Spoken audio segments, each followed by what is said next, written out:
Marvelous.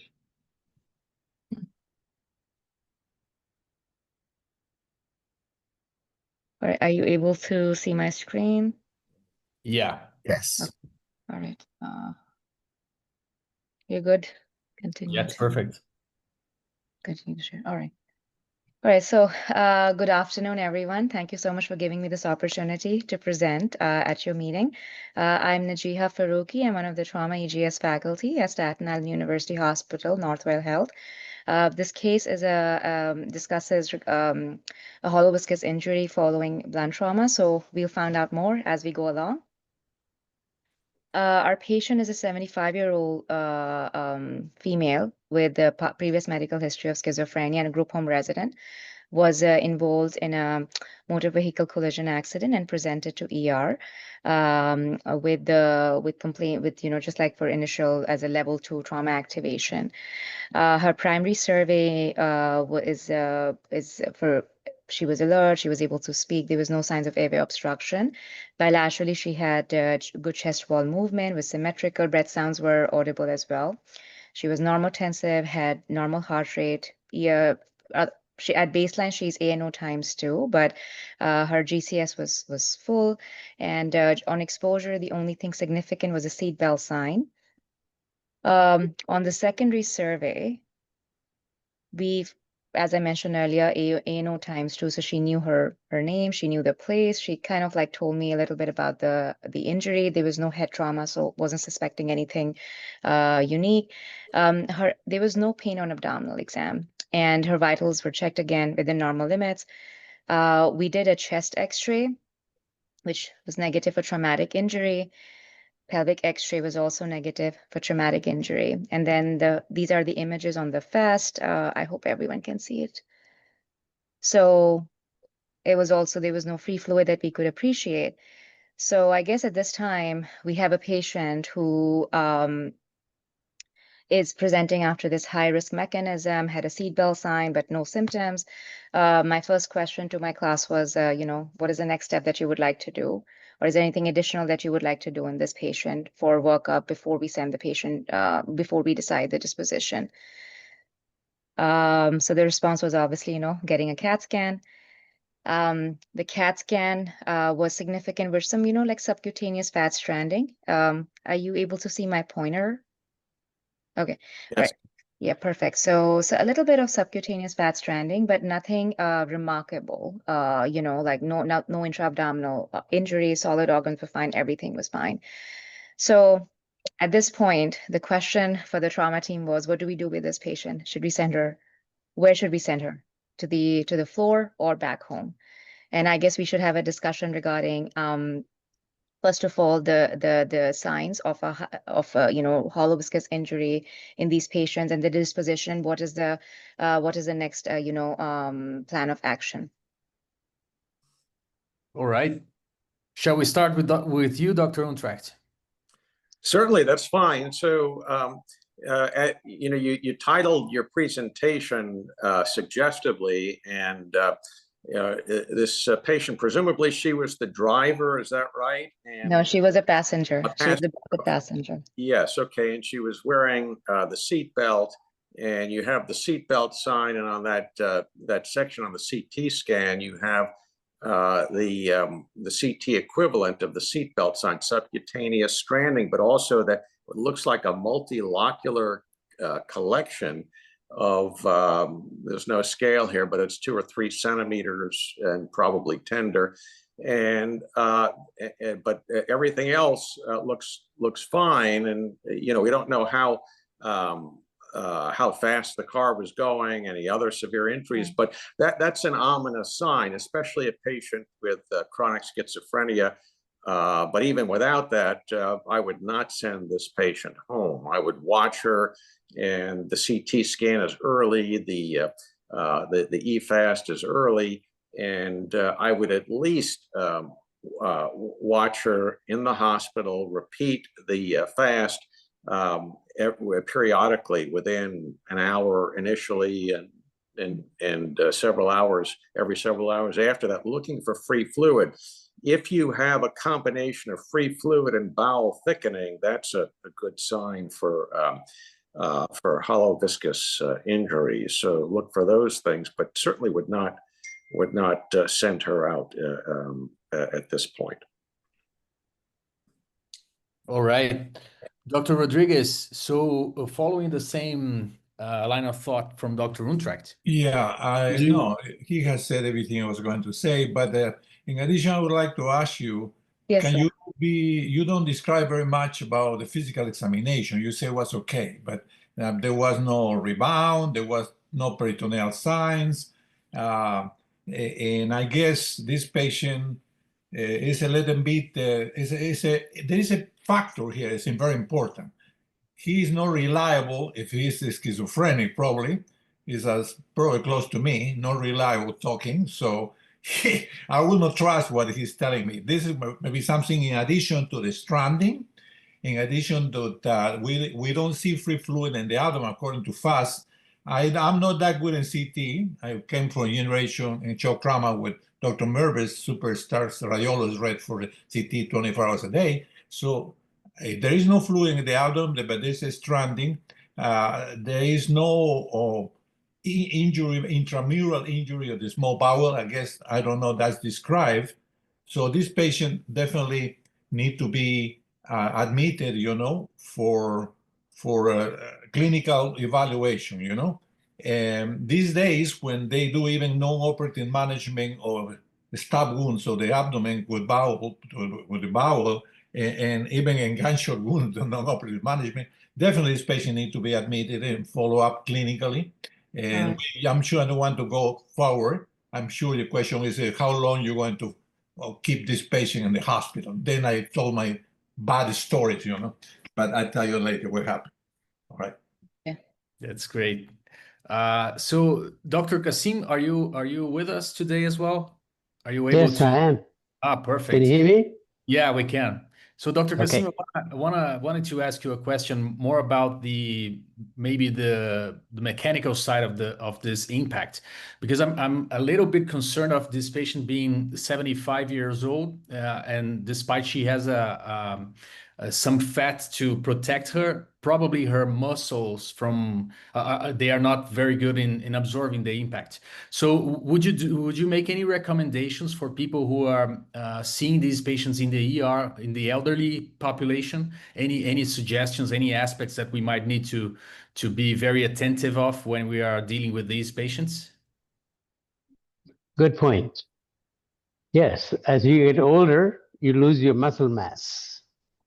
And then, of course, when you lose your muscle mass, when you have a blunt injury like this, then you'll be looking at a different mechanism already. I think a case like this was presented by me about 3 years ago, something like this, if I remember. Anyhow, be as it may, I think Dr. Rodriguez is right. When you deal with a schizophrenic patient, you need to be attentive which of those two patients are talking to you. They may not give you the accurate history that you are trying to elucidate in a patient like that. The second thing is, I think we are in a little bit of a rush to do CT scan on blunt abdominal trauma patient. We examine the patient and, we are not very impressed.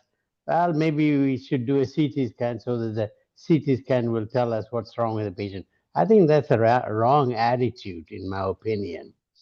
The third thing is, we didn't hear anything from the presenter. What type of lab work did the patient have? Did she have some enzyme studies? Did she have a CK study, LDH, and all the other stuff we normally do? Because that will give us a clue whether the patient needs further investigation, especially in the form of CT scan. Because once you have done a CT scan, if it is negative, then a veil seems to drop over you, and you say, okay, the patient is negative. We can send her home, or we can admit her for overnight, or something that you normally won't do. So be aware of that. Don't rush into a CT scanner in a fairly benign abdomen and normotensive, and patient is not really complaining too much. But I think the telltale sign in this particular case is the seat belt sign. You cannot ignore the seat belt sign. You should not send that patient home or put them in a corner and see if you can look at the patient again the next day. Thank you. Great points, Dr. Kasim. And also, Dr. Judy Zutzenlei asked about the lab data as well. So the white blood count, the lactate level. Do you have any information on that, Dr. Farooqi? It was all normal. So it was just done at that point, and lactate was like 2.4 from what I remember. And then white count was also not impressively high, like 10, 11, and they were like no left shift as well. So but that's a very good point and good feedback for me. Thank you. Yeah, Dr. Farooqi, for the heck of that, because I'm old and I have an old car, because I don't like to buy a new car. I'm 82. So in the old cars, he's sitting in the back, didn't have the three, they have only the belt and the waist. I don't know, you remember, you don't remember that because obviously, but that's the way it was. Some cars in Pakistan had it actually. So I can say yes, I did. Some cars in Pakistan had it. When we had this kind of patient, I remember most of these patients seat belt, they were in the back, you know, where the cars in the back, the old days, the front had the three pieces, but the back has only one seat belt. And obviously they come not only with these injuries, but it has with injuries in the spine too. That's great. So I added in the chat a follow-up in this discussion, make sure everyone who's in the meeting can also chime in. So I'm asking if any of you would do a follow-up CT scan independently of the physical exam during the follow-up of this patient and in any specific time frame. So anyone who's at the meeting wanna discuss this in the chat as well, feel free. And if any of the panelists want to make any additional comments about following up with this patient with an image exam, feel free to go. If not, Dr. Farooqi, Dr. Untracht. Yeah. I just to follow up on Dr. Kasim's comments, you know, this, and especially, you know, we're kind of biased because you're presenting the case here now, and you know, we know if the patient had a negative CT scan, you sent her home the next day and she was fine, you wouldn't be presenting the case here. So you know, it's not, there's no particular high level insight here, but you know, in fact I agree with your having done the initial CT scan. I don't like to do a lot of unnecessary tests.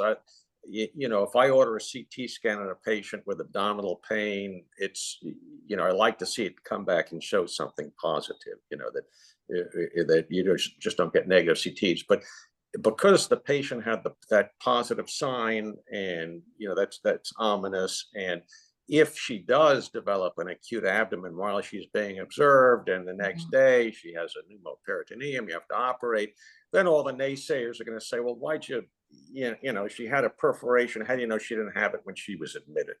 And you just sort of sat on her, and then she has a rocky course and has complications. And, you know, that's just the people come out of the woodwork to second guess your judgment, you know, within hindsight, and to be brilliant retrospectively. So, you know, I agree with your having done the CT, although you could still, if you just did the fast and followed her with fast, and then suddenly found that she was getting tenderness and abdominal pain and suddenly has fluid, then proceeded to the CT scan, and then at that point had, you know, lactate levels rising or white count rising or fever, you could defend not having done the CT scan initially. So that's the one, you know, I agree with the spirit of Dr.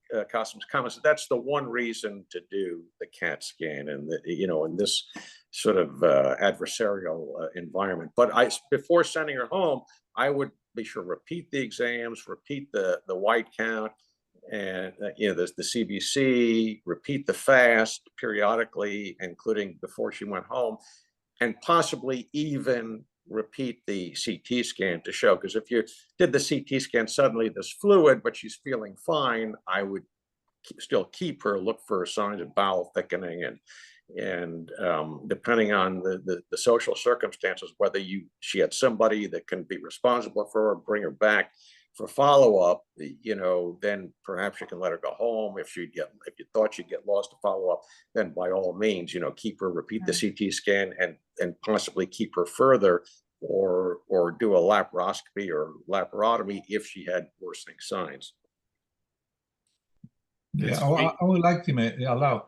We always teach for 30 years to the residents and fellows in Maryland that a seatbelt, a small bowel injury is one of the most catastrophic thing could happen, and you miss it. So our rule was we don't send the patient home.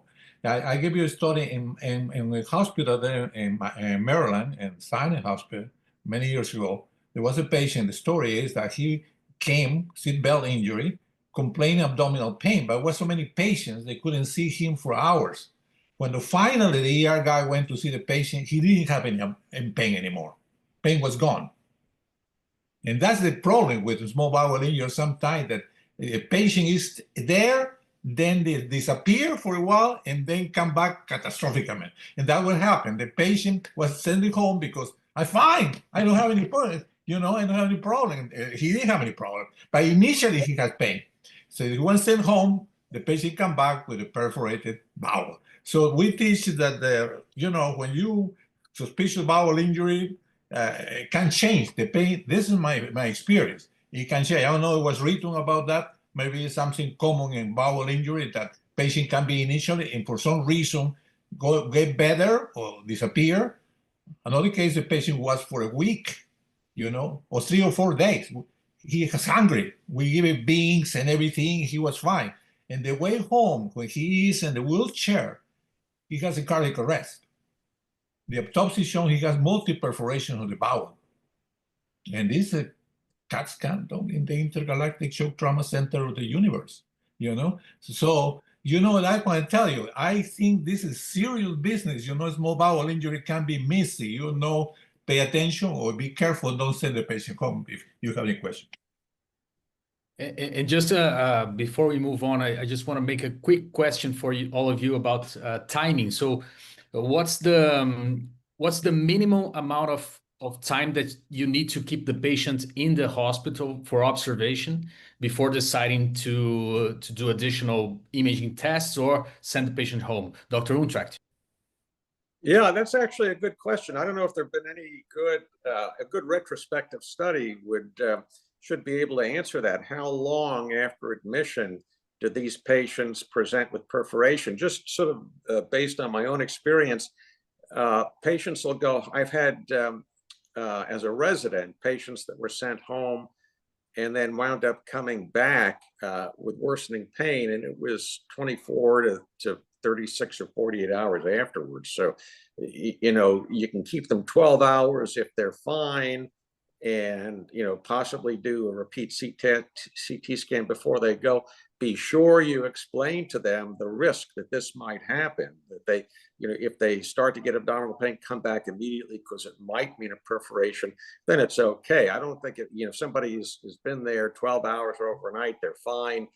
If you can make an argument for keeping them another day if they're not going to get lost to follow-up. So it's, but I don't know if maybe Dr. Farooqi, Dr. Rodriguez, anyone knows of the literature that has answered this question scientifically.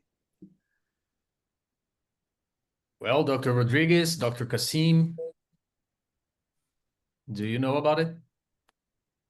Well, there are publications interesting in stab wounds of the abdomen, who they do CT scan everything, and at the end they have rules when they do non-operative management, and the patient has to be at least 24 hours, 48 hours, continual physical examination in the center where there is a trauma surgeon there in case get peritonitis, but they put in a special place where they continue doing physical examination, not every hour, but it's being followed, it's abandoned in the back.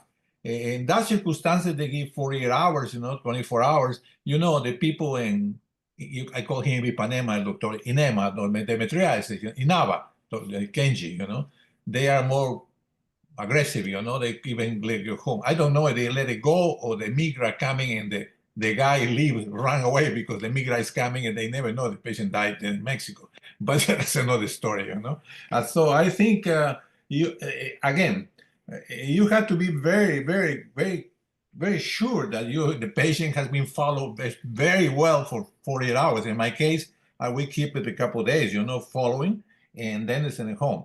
Yeah, sometimes it's very hard because the patient says, I'm totally fine. I don't have any pain. You see, it doesn't hurt me. I am hungry. I can go. So this is a situation that you have to tell him, just in case, you know, you have any pain, please, anything, come back.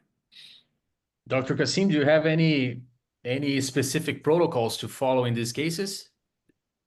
Well, in my practice, having learned through error that I did in my younger days, I have resorted to the idea, if I see a patient with seatbelt sign, with normal lab, normal physical examination, I keep them overnight. I like to keep them and then repeat whatever I need to do the following day. Because by and large, when you miss a case like this, the patient goes to a different hospital and they get treated there. Then after, for 6 weeks later, you will get a letter from a lawyer. Don't do that. That's a great advice.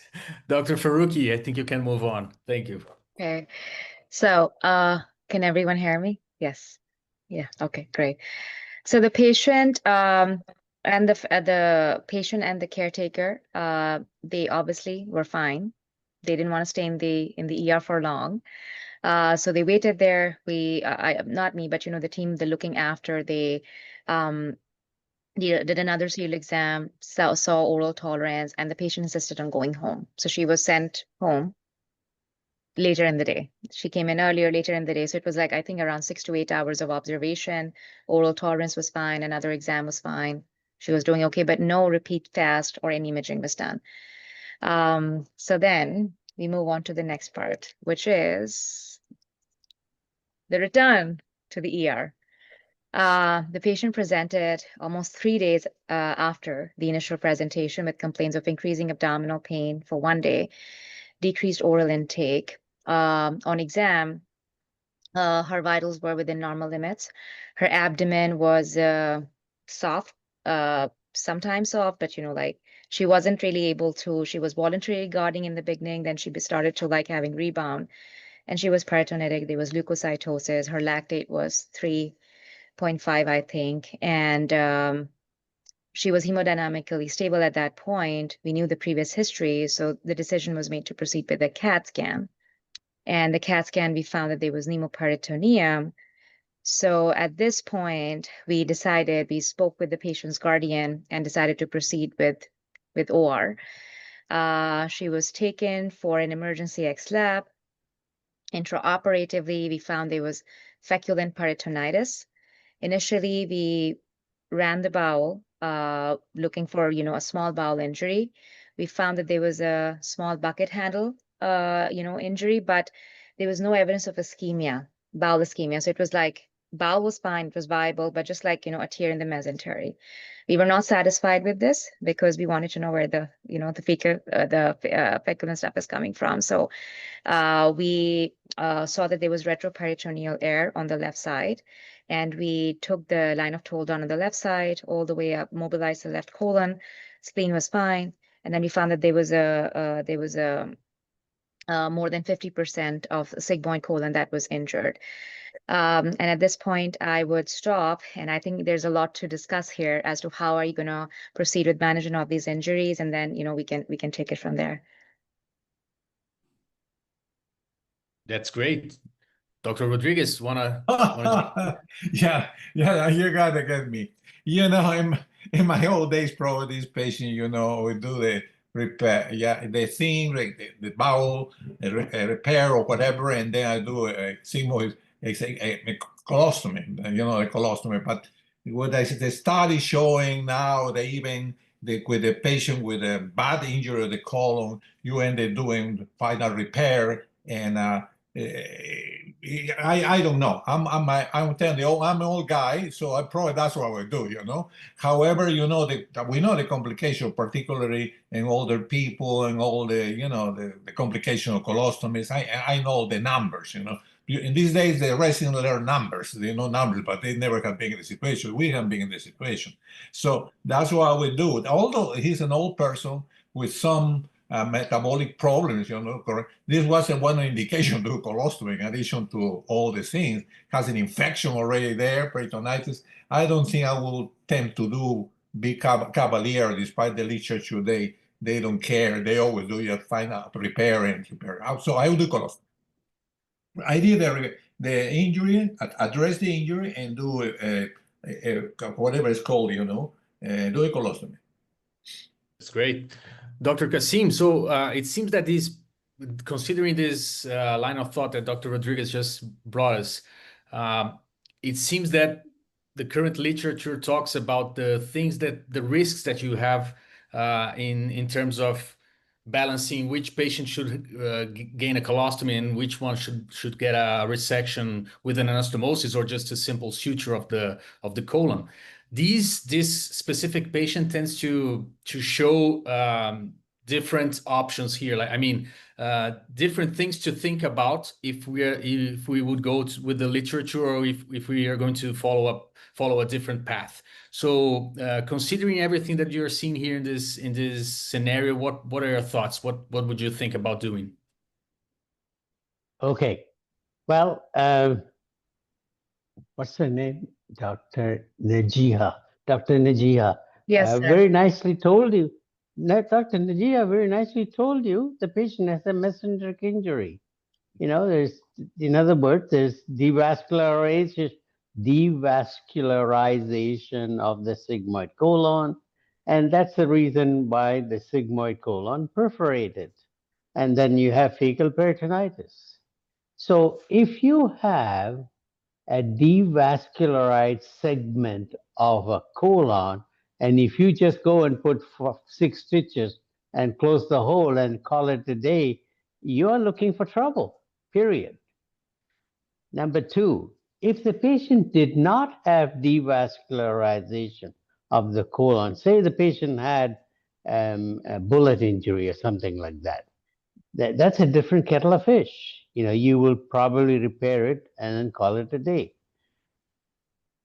I am of the same opinion as Dr. Rodriguez. I don't know how old Dr. Rodriguez is, but I think I'm approaching there as well. So in my older days, the safest thing to do, remember, you're trying to save a life.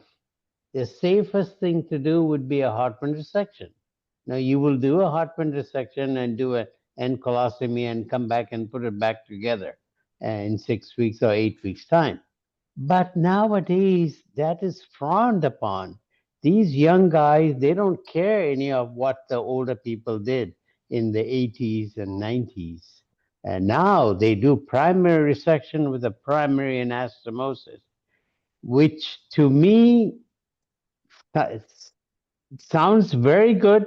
And the reason is, hey, this is an older patient, he's schizophrenic, she may not be able to handle the colostomy. Why do you want to put this patient through torture?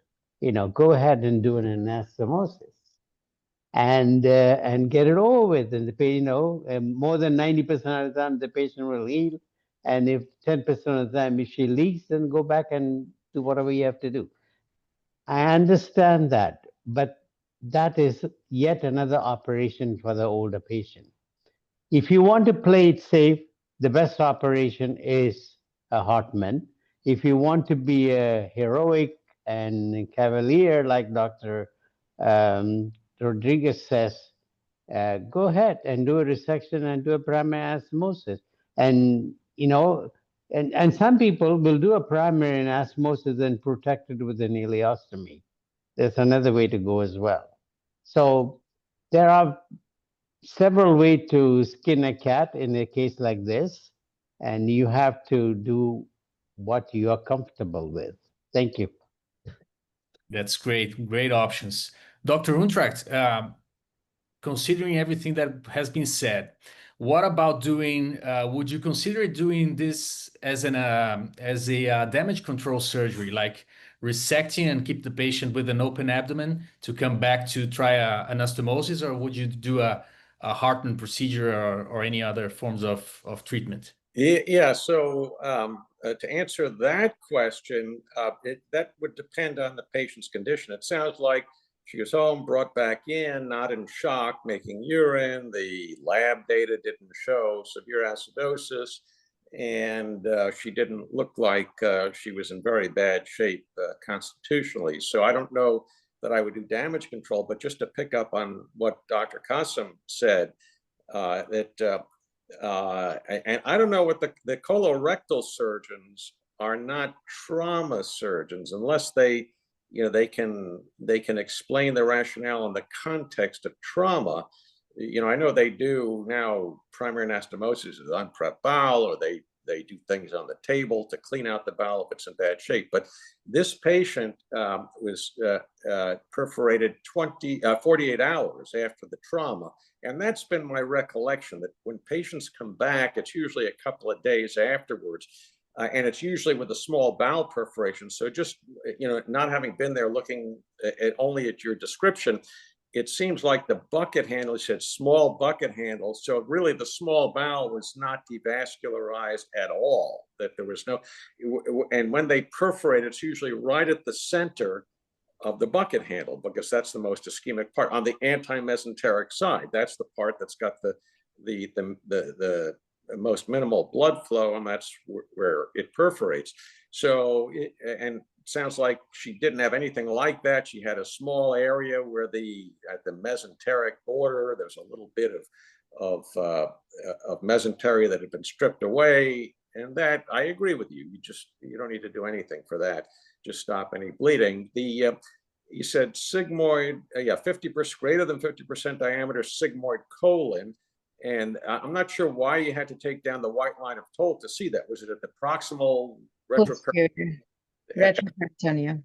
At the proximal retroperitoneal portion of the sigmoid. Yeah. So we had free air in the retroperitoneum. We couldn't see, we were like, what's happening, where it's coming from. So when we took it down as part of further investigation. So almost like the distal descending sigmoid colon in the retroperitoneal part. So, okay, and that's not as easy to, if you're in the mid sigmoid, you can bring that up and basically exteriorize it. But in this case, she'd gone at least 24 hours with a perforation. She had feculent peritonitis, more than half the diameter of the sigmoid. And, if you did an anastomosis and it didn't do well, there's just no defense to that. If you did some kind of played it safe, did a diversion, you can't be criticized for that. You can't. And my preference would be, since you took down the white line of Tolt, that what Dr. Qasim said is certainly acceptable. What I would prefer to do is, especially if the patient were doing well hemodynamically, clean out wall of the stool in the peritoneal cavity. You took down the white line of Tolt. I would divide the splenocolic ligament, and then freed up the distal transverse colon, and then either exteriorize the perforation or do a small resection, whatever you can do to bring up the ends, as a double barrel colostomy or a Mikulitz colostomy, where you partially sew the two together, but bring it out as a double barrel stoma, so that the second operation is much easier. You don't have to go back in, do a lot of dissecting and anastomosis.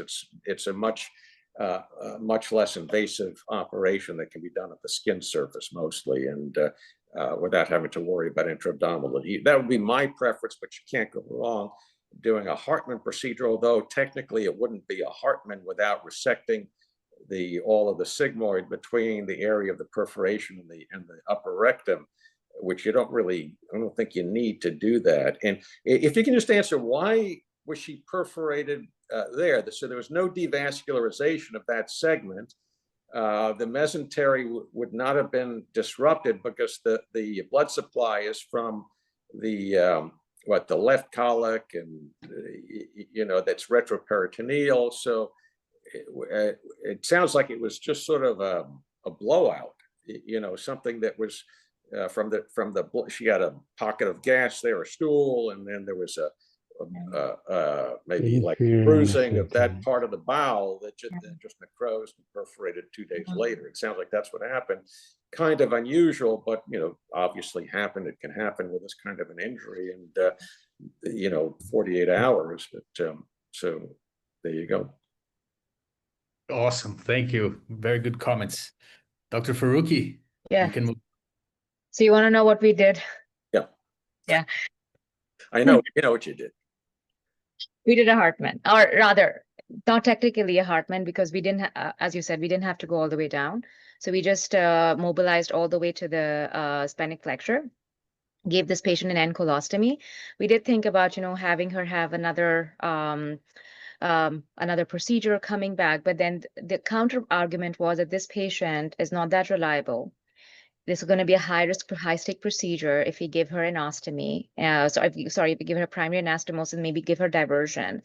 And we might be making another, misdiagnosis in this, or delayed diagnosis. So the best, after pros and cons were discussed, we were like, just give her an colostomy. Most likely, she's going to be fine. And we can discuss later on. She might be just fine with just having an ostomy. She's already living in a assisted, in a group home. And then with respect to the bucket handle injury, the bowel was viable. We checked it peristalsing, so we just primarily repaired it.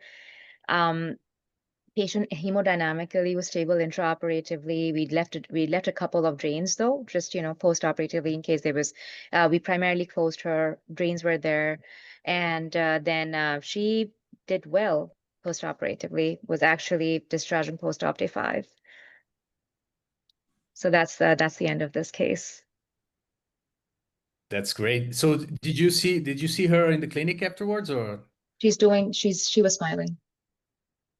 Yeah. That's nice. Wow. Yeah. But we're not planning on reversing her ostomy yet. She's not complaining. She's kind of gotten used to it. So it's the question of reversal is not there. And also she's 75. So, with all this, It's a high risk procedure, right? Taking her back and trying to exactly do the anastomosis. Mm-hmm. Yeah, that's great. Dr. Untracht, any comments, any additional? Yeah, no, I think you did fine. So, and then she might like the stoma, and even the people in the assisted living home might say, no, keep the stoma. It's like, geez, life is good with it, for everybody. So, and I think you can't be criticized for that decision.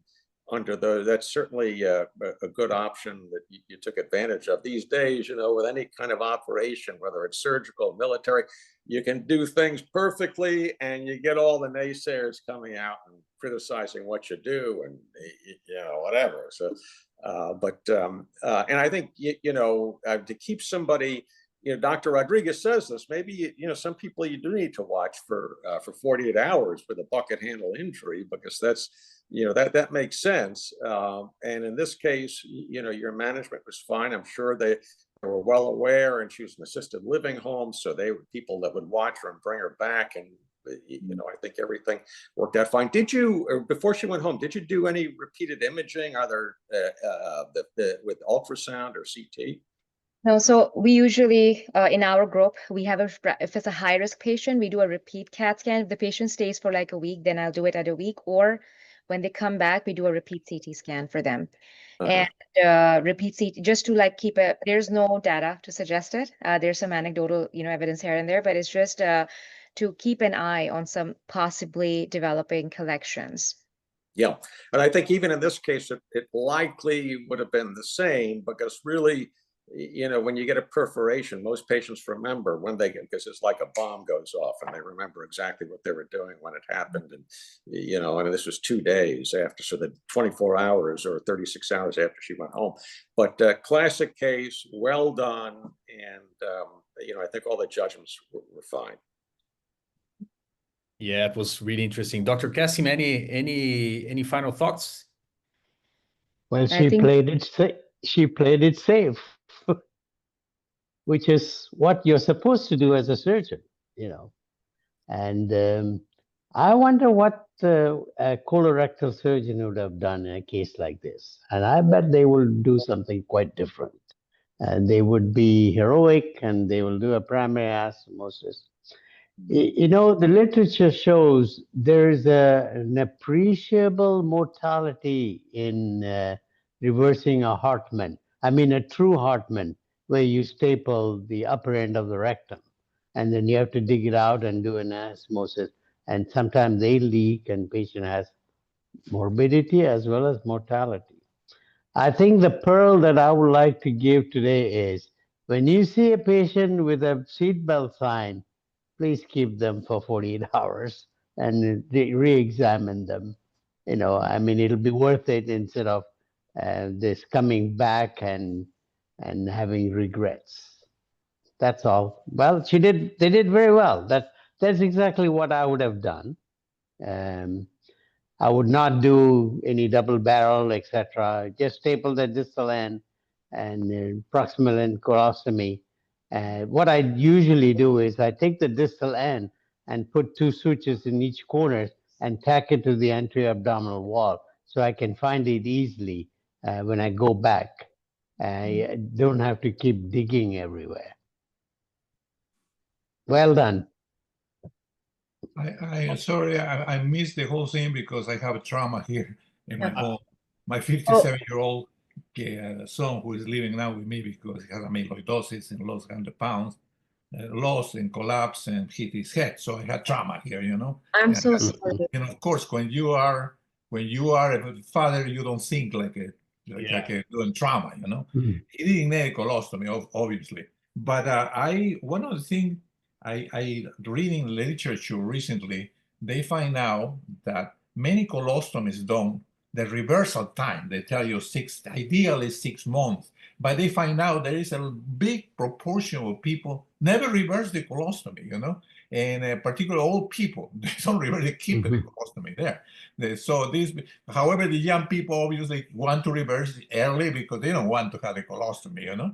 But I was surprised to find the percentage of people who they don't reverse the colostomy. Despite they say 6 months, they don't take 6 months. They have a year for the colostomy there. I guess just for discussion's sake, sorry, Dr. Inshak, you Oh, go ahead. raised- I'll finish what you're going to say, and then I have a question. No, I think I just had one comment about, for discussion's sake, with respect to emergency general surgery trauma. They're kind of the same. It's just that in trauma, we have more focuses on the bleeding and immediate, maybe we have to bring the patient back. But there has been data that suggests that we have worse outcomes with patients who have ostomy, but actually these are the sicker patients as well. So I guess that is what is giving ostomy a bad name as well, other than, the fact that it's another hassle, patients, lifestyle quality, everything is affected. So that's all I wanted to say. Thank you. Yeah. Dr. Unschak.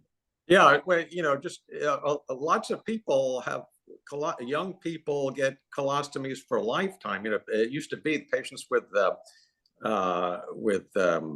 rectal cancer and also, ileostomies in patients with all sort of colitis would have those operate before the J pouch, would have stomas, and they do fine. They perfectly fine. And I think, the question hasn't been answered scientifically about, as you said, is it just because they got the colostomy because they were ill? They didn't get it reversed because they were ill. So, but I think you probably looked this up. A patient that, I seem to recall greater than 50% circumference of the injury by itself is a relative contraindication to primary anastomosis. Also, what the colorectal surgeons would say about a patient with these specifics, greater than 50%, more than 24 hours with fecal peritonitis. It used to be, well, if it's less than 6 hours and it's a limited perforation, minimal soiling, go ahead and just repair it.